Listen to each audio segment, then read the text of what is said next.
Glad to be back here at the School of the Prophets. And hello, ladies and gentlemen, brothers and sisters, friends and family. So wonderful to be back here and to be in conversation with you all.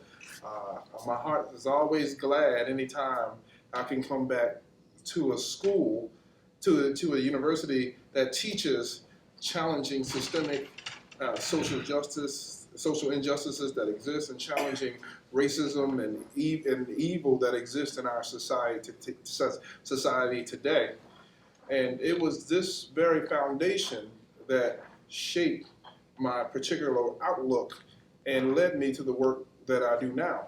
Currently, working at the Boston Rescue Mission, which is a Christian organization, nonprofit, and working for a Bridge Over Troubled Waters, particularly focusing on 18 to 24-year-old homeless folks, or folks without a home, as well as Boston Rescue Mission aim is the same, to focus on helping the marginalized, the disenfranchised, and the least of these who are in a difficult position. For me, it was developing a theological framework here that allowed me to expand my concern for my brother and my sister. Before moving to Boston, I come by way of Philadelphia, West Philadelphia, born and raised. That's where I spent most of my days. Kind of like Will Smith, right? Fresh Prince of Bel-Air. But in my work in Philadelphia, grew out of my own experience with poverty, grew out of my own sense of abandonment, my own sense of going to underfunded and underprivileged schools in the Philadelphia public school system. So it was in that particular context that I began to really understand, growing up, really understand how poverty affects one holistically, emotionally, psychologically, physically. Poverty can leave a damaging effect to one's sense of oneness, to one's sense of being.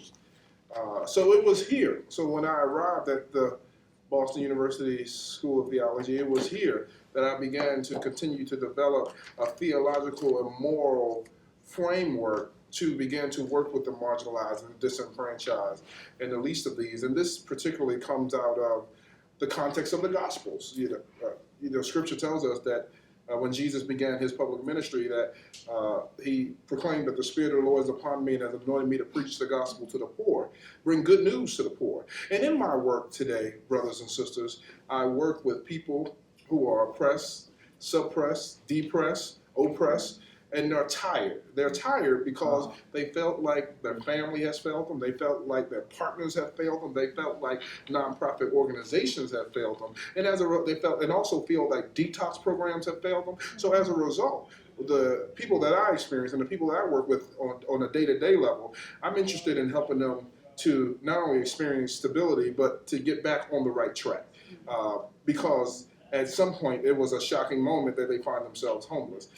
And the similarity between both organizations, which allows me to operate freely with working with people, is this concern for people who are without homes and for people who are trying to get back on the right track, who are trying to find themselves in a place of stability. And oftentimes, and we can touch on this a little bit later, but oftentimes clients that come into my office have gotten to the place where they are getting high daily, they are turning to alcohol for answers, they are turning to opiates for answers because they just feel like no one cares about them, no one loves them, no one is concerned about their moral well-being. But so for me, it's a joy when I work with someone and we are able to help find them gainful employment, help them enter into detox program, help them find inpatient or outpatient treatment programs, and ultimately help them on the road to stability.